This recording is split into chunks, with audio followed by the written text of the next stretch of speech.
بسم اللہ الرحمن الرحیم۔ قد افلح من زکاہا وقد خاب من دساہا، صدق اللہ العظیم۔ آج کی اس ویڈیو میں جن ٹاپک پر گفتگو کرنی ہے وہ ہے عیسویں سال کی ابتدا اور عیسویں سال پر خوشی منانا، یہ پہلے کب شروع ہوا، اور آخر میں کہ ہم نیا سال جو ہے اس کو مبارک کیسے بنا سکتے ہیں۔ یوں تو مختلف کیلنڈر دنیا میں رائج ہیں، لیکن ہمارے ہاں انگریزی اور اسلامی کیلنڈر استعمال کیے جاتے ہیں۔ انگریزی جو کیلنڈر ہے یہ عموماً استعمال کیا جاتا ہے۔ اس کا پہلا مہینہ جنوری سے سٹارٹ ہوتا ہے اور آخری جو مہینہ ہے وہ دسمبر ہے۔ دسمبر کے آخری رات میں نیو ایئر سیلیبریشن کی تقریبات منعقد کرنا عام رواج ہے۔ یہ درست بات ہے۔ کسی بھی زندہ قوم کے لیے سال و تاریخ کا اہتمام نہایت ضروری ہے۔ اس لیے زمانہ قدیم میں اکثر اقوام کے پاس اپنی اپنی تاریخیں تھیں جس سے وہ کام لیا کرتے تھے۔ بعض لوگ بادشاہت کے عروج و زوال سے تاریخ مقرر کرتے تھے۔ عیسائیوں نے حضرت عیسیٰ علیہ السلام کے دنیا سے زندہ اٹھائے جانے کے بعد سے تاریخ بنائی۔ اسی طرح عرب کے لوگ واقعہ فیل کے بعد انہوں نے اپنی تاریخ مقرر کی، واقعہ فیل سے، عام الفیل جسے کہا جاتا ہے۔ اسلام میں سن ہجری کا استعمال کیا گیا جو کہ سیدنا عمر فاروق رضی اللہ تعالیٰ عنہ کی خلافت میں جاری ہوا۔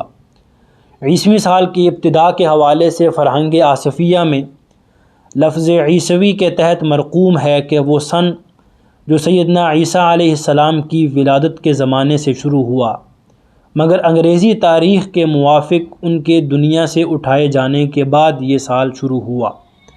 جب یہ بات معلوم ہوتی ہے کہ عیسیٰ علیہ السلام اس سے 4 سال یا 5 سال پہلے پیدا ہوئے تو انہیں تعجب ہوتا ہے، اور حقیقت بات یہ ہے کہ عیسوی کیلنڈر جو ہے یہ 6 صدی سے مرتب کیا گیا۔ عیسویں سال پر خوشی منانا۔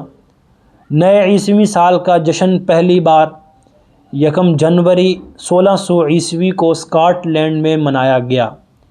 اس لیے عیسائی اسی سے نئے سال کی ابتدا مانتے ہیں، جبکہ یہ تاریخ میلاد مسیح علیہ السلام سے مختلف ہے۔ دور حاضر میں نئے سال کا جشن ایک اہم تقریب کے طور پر منعقد کیا جاتا ہے، اور عیسائی ممالک جو ہیں ان کے ہاں یہ جشن 31 دسمبر کی رات کو منعقد کیا جانے لگا۔ مسلمان بھی اب اس میں شریک ہوتے ہیں بڑے دھڑلے سے اور اس کو مناتے ہیں۔ اب سوال یہ ہے کہ ہم اپنا نیا سال مبارک کیسے بنا سکتے ہیں؟ ہمارے ہاں جو عیسوی انگریزی کیلنڈر ہے یہ زیادہ رائج ہے، اسکول کالجز ہر جگہ پر اسی حساب سے معاملات چلتے ہیں۔ تو سب سے پہلا کام جو ہے تزکیہ نفس ہے کہ ہمیں اس سال کو مبارک بنانے کے لیے تزکیہ نفس کرنا ہوگا، اپنا تزکیہ کرنا ہوگا۔ اب تزکیہ کیا ہے؟ انسان کے اندر سے بری سوچوں، برے رویوں، برے اخلاق، بری عادتوں، برے اعمال کو نکال کر اچھے اخلاق، اچھی سوچیں، اچھے اعمال پیدا کرنا تزکیہ نفس کہلاتا ہے۔ اتنی سی اس کی ڈیفینیشن ہے آسان الفاظ میں۔ مطلب یہ ہے کہ برائیاں ختم کرنی ہیں، برائیاں خالی ختم کرنی ہی نہیں بلکہ نیکیوں کی بنیاد بھی رکھنی ہے، اچھے اعمال کرنے کی بنیاد رکھنی ہے۔ اب تزکیہ نفس دیکھنے میں ایک سادہ سا لگتا ہے، سادہ سا عمل ہوگا، لیکن عملی طور پر دیکھا جائے تو انتہائی مشکل کام ہے، اور مقصود بھی یہی ہے۔ اسی عمل میں کامیابی جس شخص کو ملتی ہے اس کا نتیجہ اسے ابدی جنت کی شکل میں ملے گا۔ جنت میں داخلے کے لیے ضروری ہے کہ انسان خود کو ہر طرح کی لغزش، گناہوں سے پاک کرنے کی کوشش کرے۔ قرآن مجید میں اللہ رب العزت نے فرمایا جنات عدن تجری من تحتها الانہار خالدین فیہا وذالک جزاء من تزکا، اور سدا بہار باغات جن میں نہریں بہہ رہی ہوں گی وہ اس میں ہمیشہ رہیں گے، اور یہ اس شخص کے لیے جزا ہے جس نے اپنا تزکیہ کیا۔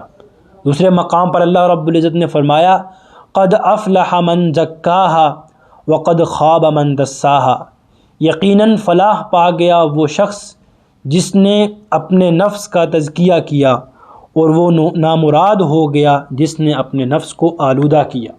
اسی لیے ضروری ہے کہ ہم اس سال میں اپنا تزکیہ کریں، اپنے نفس کو برے اخلاق سے، برے اعمال سے، برے رویوں سے پاک کریں۔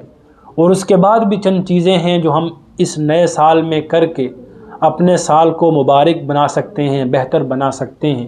انشاءاللہ وہ اگلی ویڈیو میں۔ وآخر دعوانا ان الحمد للہ رب العالمین۔